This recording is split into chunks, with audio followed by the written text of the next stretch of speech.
Okay, so what I wanted to talk about, I thought one of the things that I could do when I come on the show is do a little bit of a deep dive sometimes, or do kind of a context point that we could talk about.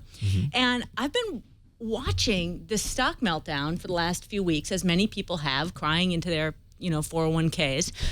But it really has been horrendous for the tech companies. So the NASDAQ is down almost 15% since the beginning of the year. A lot of tech companies just getting drilled. LinkedIn on February 4th went from $192 a share to $100 today. So they've lost over 40% of their valuation. And it's not on horrible earnings, it's on warning about growth. And I think it's really interesting. You guys were talking about on the screensavers is what's going on in the tech market. I think there's a big reality check happening. And I hope you guys bear with me. I've got a clip. Guys, do we have the clip lined up? Okay. This is, I was on Bloomberg earlier today. It's the president of Goldman Sachs, Gary Cohn. Goldman is having an internet and technology conference in San Francisco today. Why today, you ask? Because the Super Bowl was Sunday and they all wanted to come out and watch it in San Francisco, so they decided to have a conference the next week. That's what I'm thinking.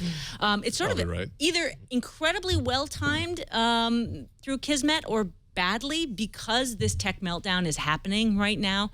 But there's certainly a lot to talk about. Why are all of these companies losing their valuation? Where is the investment going? It was such a hot VC market. What is really happening? And this is the best summation I've heard in the weeks of trying to understand this. Gary Cohn, Goldman Sachs president. Historically, the technology companies have been valued on growth, and you put big growth multiples on these companies. As we're shifting from a growth multiple to an earnings multiple and a cash flow multiple, we're coming up with different valuations. Yes, it can be shocking to revalue a company from a growth multiple to a earnings or cash flow multiple, but it's happening, and it's a natural evolution. Normally, we see it evolve over a longer period of time. For some reason or for a variety of different reasons, we're seeing it happen relatively quickly in some of these technology companies. So are we seeing a massive revaluation of tech? Is that what we're in for this year? You're definitely seeing a revaluation. In some companies, you're seeing a massive revaluation. That's not saying that we can't go back up to the old valuations, but the market is clearly taking a pause and trying to understand the long-term viability and the long-term wealth creation vehicle for shareholders. Your boss said okay, so what does that mean? Duh. We've been building growth investment, growth private investment, all these VCs. Have you guys just noticed how everybody's a VC now? Oh, yeah, absolutely. It's insane. My 12-year-old's a VC. I thought so. I was thinking that maybe that's where the, the money from the allowance was going. It's everybody is a VC around here. It's kind of gross. They all drive Teslas. Then the thing that's really fascinating is that this hasn't come sooner. I mean, we've lived through many bubbles and we've lived through actual bubbles, and then we've lived through bubbles that seem to never happen, which kind of has been where we've been for the last couple of years, trying to figure out, is this a bubble? And yeah, this could be one of the big key signs of that. And I think that's the point, is that this VC money has finally dried up. All of this private equity that's been funding the insanity here in San Francisco and in the Valley has dried up.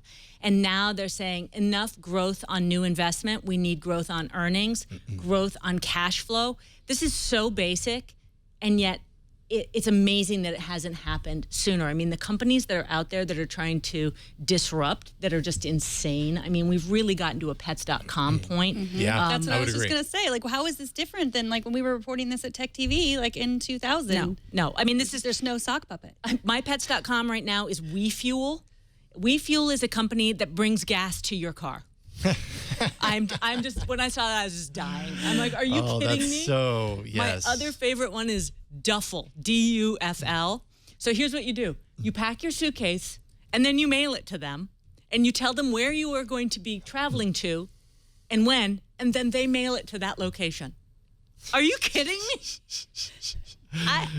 I am just pets.comming over and over again. So that's funny. I saw you looking at this website earlier, and I was like, oh, she knows about a company that I should, Duffel. She must use this service. But no, you're making fun of it. Good to know. It is. And I think the bottom line is you're going to see a lot of changes. I think there could be a lot, maybe not a lot, but I think some people are saying as much as 10% more loss in the NASDAQ on tech companies. And as Emily Chang at Bloomberg said so well, we've really hit peak unicorn, and that's where we're at.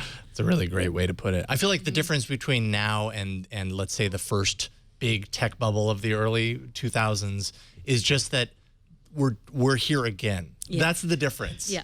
Like the early tech bubble was everything was new. The internet enables so many crazy things. Let's do them all. Everybody had some great idea, a great sense of how valuable all of those tiny little meaningless things were, and that kind of came crashing down. Now it's taken a long time to kind of get back there, but we've been emboldened by the success leading up until now. The difference is we're there again, and now how do we, now everybody's just taking a more of a cautious approach, kind of correcting possibly in the right way. You're right. Some of these services are pretty silly.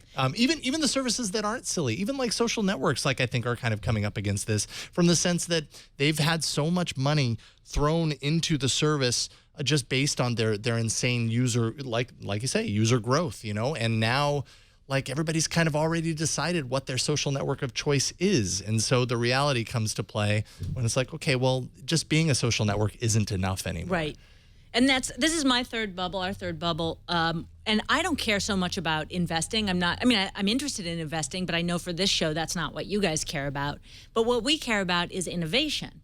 And after living through 3 bubbles, what I'm realizing, and everybody else probably already knew this, but it's nice to just call it out, innovation is directly tied to financing cycles and market cycles. And so the money that's coming in from all of these private investors, from VCs, from in the past IPOs, that's what fuels innovation. And then it hits a natural cap, and that's where we are right now. So this is not a finance story as much as in the context of this show, it's an innovation story, and understanding that that's where we are in this cycle. I would expect a lot of contraction. And as for that reason, that cybersecurity core is going to look really good to some of the kids coming out of school in 2 or 3 years when this contraction of the tech industry hits, and those jobs are not as insane as they are right now. Where do you go from there? Interesting. Well, I thought you were going to rain on my parade, but actually you just widened my mind. So thank you. All right. You just broadened the umbrella right. to protect you from the rain. That's exactly. a whirly Right. rant. A whirly rant is just taking the time to kind of have a little bit there's of a little verbal setup on that, but I like it. Let's do more of that. So there you go.